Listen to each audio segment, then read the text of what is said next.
I'm Joel Baird, the General Manager of Missoula Community Access Television, inviting you to another election edition of What's Up Missoula. Today we're going to visit with Peggy Miller. She is in the studio now to answer the questions that I'm posing to all the candidates. She is a candidate for Ward 6. Peggy, thanks so much for coming. Sure. I wanted to mention to people some of the things about the election.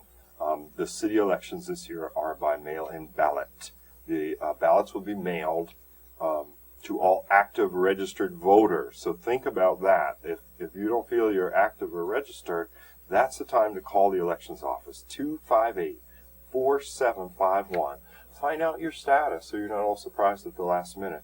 Now you'll know if you haven't received a ballot by October 24th, another great reason to call the elections office, particularly if you were expecting it, to see if you're registered. You can register the same day as the election, November 8th, 8 p.m., it's all over. So when you get your ballot, it's going to have your name on it, and I'll do another show on how to fill it out. You have to return it with a first-class stamp. You could take it to the elections office on the second floor of the Missoula County Courthouse. You can also take it out to the Missoula County Fairgrounds, and there are 7 schools, of which I know 2, you can drop it off at, Hellgate Elementary and Lowell Elementary. Anyone can deliver the ballots for you. You don't have to do it in person, but be sure to sign it and seal it in that envelope. Thanks for wading through that harangue, Peggy. That's important. But it's important that people know about the mail-in and that they can go to the election office and fill out a ballot there as a provisional, someone told me, or out at the fairgrounds. So, here's your first question. What do you think the most important issue facing the city is in the next 2 years? In the next 2 years, Right. There's a lot on the table. One of the things the city has considered doing something about, and may be very much up in front of, is water. Purchase of the water company, possibly. There's another purchaser in line right now, and there's concerns about that. There's concerns about water quality. I have concerns about water quality. I'm hoping that this does become an up in front center issue. And the other thing I think that's really, really on the front burner, it is in my campaign, and I'm sure it is in the city council, is economic development.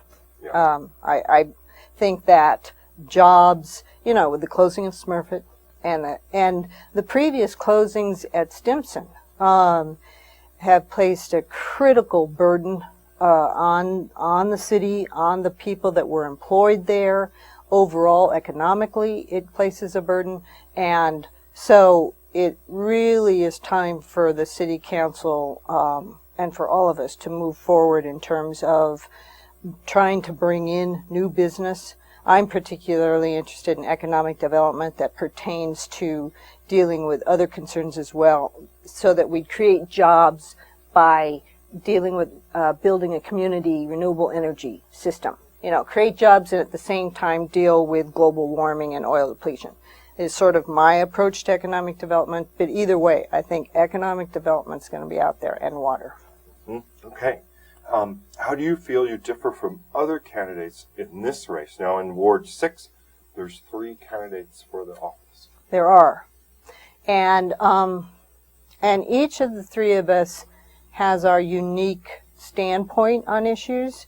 I think that where I differ, what I bring to the table, shall we say, is a combination of experience, but different. Ed Childers is the incumbent, so he's obviously got an experience. He's been in there since 2000.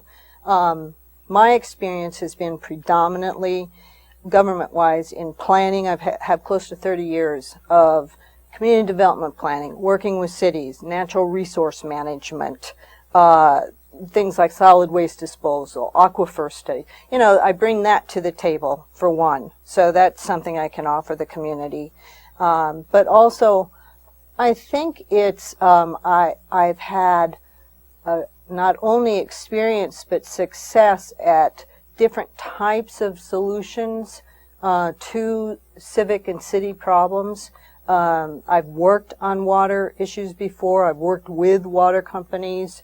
I have some concrete ideas in terms of, how to develop a community energy system and how to work with people not only within the city government, but also within the city at large, the residents, and then with the university. How to bring people together to try to see how we can solve these problems. Great. If elected, what would be your primary goal for the next year? But you mentioned the water company, for instance. Oh, yeah. And I wanted to take the time just to explain if people didn't know the mountain water was going to sell, and the city was like, oh, I wonder if we could get in on it. So that's why people are talking about the water acquisition. Yes, and one of the concerns is that the main purchaser at the current time being considered, they have no past history in water management. And that's a real concern. One of the things when you're dealing with your tap, when you're dealing with water, right. The company managing it, history has shown you have to have a lot of commitment to water management. It's complex, it's organic, it's very consumer service oriented, and so there's a lot of concern because the possible purchaser has no water management history. So yes, my hope is that I don't think the city needs to necessarily purchase, but whether the city purchases or not, I think it's very important for the city to develop a partnership arrangement with the owner so that we start to really improve water quality, so that we're not just pumping it out of the aquifer and drinking it straight. And there are a lot of ways we could work with our water company so that there are not as many leaks, that sort of thing. I also think we need to, from this next year, if I were to be elected, I think it would be really important to get houses connected to sewer. A lot of houses aren't. I think we could put on a team of people to go round the clock, work-wise, starting to put more sidewalks in so we don't put it on the backs of very low-income, limited-income people.